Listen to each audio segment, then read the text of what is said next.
जय श्री राधा रानी सरकार की, जय श्री कृष्ण भगवान की, जय श्री लक्ष्मी नारायण जी भगवान की, जय योगिनी एकादशी व्रत की, जय सदगुरुदेव श्री बंसी वाले महाराज की। आज की इस विशेष वीडियो में हम आपको बताएंगे कि आषाढ़ मास के कृष्ण पक्ष की योगिनी एकादशी का व्रत किस दिन रखा जाएगा। योगिनी एकादशी के व्रत का कौन सा शुभ मुहूर्त है, व्रत को खोलने का अर्थात व्रत की पालना का शुभ मुहूर्त कौन सा है, किस विधि से योगिनी एकादशी का व्रत रखा जाता है, ये सारी जानकारी इस वीडियो में हम आपको देने जा रहे हैं। तो सबसे पहली बात यह है कि हमारे हिंदू धर्म में एकादशी के व्रत का विशेष महत्व बताया गया है। भगवान श्री कृष्ण ने स्पष्ट कहा है कि सभी व्रतों में एकादशी का व्रत मेरा ही स्वरूप है। तो आषाढ़ मास के कृष्ण पक्ष की योगिनी एकादशी का व्रत इस वर्ष 11 जुलाई दिन शनिवार को रखा जाएगा। एकादशी तिथि का शुभारंभ 10 जुलाई दिन शुक्रवार को सुबह 8:16 पर हो रहा है और एकादशी तिथि की समाप्ति 11 जुलाई दिन शनिवार को सुबह 5:22 पर हो रही है। तो हमारे हिंदू धर्म ग्रंथों में स्पष्ट बताया गया है कि एकादशी का व्रत उसी दिन रखना चाहिए जिस दिन सूर्योदय होने के समय एकादशी तिथि हो। तो इस कारण योगिनी एकादशी का व्रत 10 जुलाई को रखा नहीं जा सकता, क्योंकि 10 जुलाई के दिन सुबह 8:16 पर एकादशी तिथि का आरंभ हो रहा है। उससे पहले दशमी तिथि है। तो हमारे धर्म ग्रंथों में स्पष्ट बताया गया है कि जिस दिन दशमी और एकादशी एक साथ हो उस दिन कभी भी एकादशी का व्रत नहीं रखना चाहिए, अगले दिन व्रत रखना चाहिए। अर्थात योगिनी एकादशी का व्रत 11 जुलाई दिन शनिवार को ही रखा जाएगा। अब बात आती है कि योगिनी एकादशी के व्रत की पालना का शुभ मुहूर्त कौन सा है। तो जिन भक्तों ने योगिनी एकादशी का व्रत रखना है उन्हें 11 जुलाई को ये व्रत रखना है और योगिनी एकादशी के व्रत की पालना का शुभ मुहूर्त 12 जुलाई दिन रविवार को सुबह 5:32 से लेकर सुबह 8:18 तक रहेगा। इस शुभ मुहूर्त के बीच में आप योगिनी एकादशी के व्रत की पालना कर सकते हैं, व्रत को खोल सकते हैं। तो अब हम आपको बता रहे हैं कि योगिनी एकादशी का व्रत किस विधि से रखना चाहिए। तो योगिनी एकादशी व्रत के दिन अर्थात 11 जुलाई दिन शनिवार को सुबह जल्दी उठ जाएं, नहा धोकर पवित्र हो जाएं। नहाने के जल में गंगा जल मिला लिया जाए तो गंगा स्नान का पुण्य फल मिल जाता है।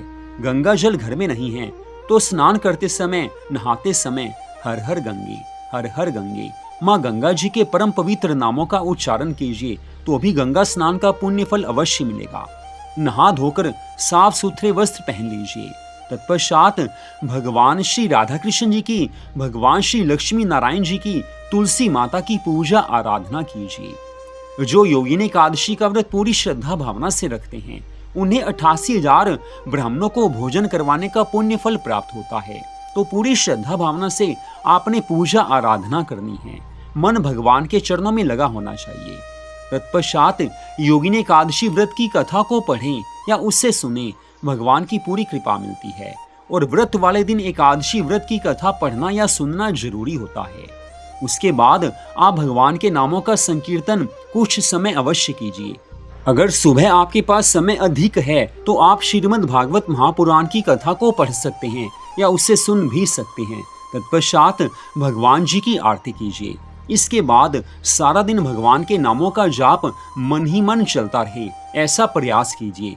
भगवान का जो नाम आपको सबसे ज्यादा प्रिय लगता हो, सबसे ज्यादा प्यारा लगता हो, उसी नाम का जाप कीजिए। और उसके बाद बात आती है कि योगिनी एकादशी व्रत के दिन आपने क्या खाना है। तो कुछ लोग तो फल खाकर व्रत रखते हैं, दूध पीकर व्रत रख लेते हैं, चाय पीकर व्रत रख लेते हैं। लेकिन अगर आपने कुछ खाना है तो आप एकादशी के व्रत वाला भोजन एक समय कर सकते हैं। बाकी समय आप दूध पी सकते हैं, चाय पी सकते हैं, फल खा सकते हैं। लेकिन भोजन आपने करना है तो एक समय करना चाहिए, वो भी एकादशी के व्रत वाला भोजन होना चाहिए। सायंकाल में फिर से भगवान जी की पूजा आराधना कीजिए। तुलसी जी के समीप दीपक अवश्य जलाना चाहिए।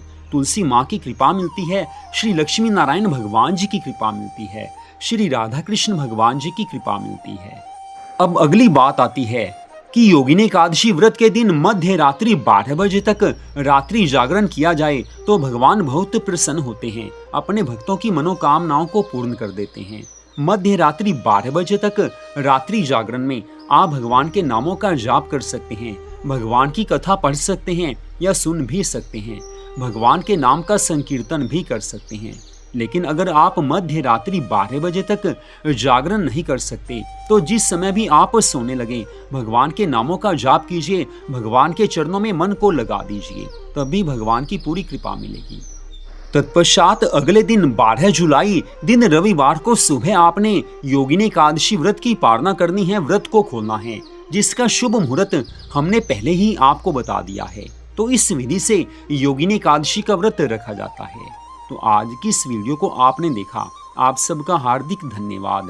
जय श्री राधा रानी सरकार की, जय श्री कृष्ण भगवान की, जय श्री लक्ष्मी नारायण जी भगवान की, जय योगिनी एकादशी व्रत की, जय सद्गुरुदेव श्री बंसी वाले महाराज की। जय जय श्री राधे, जय जय श्री राधे, जय जय श्री राधे श्याम।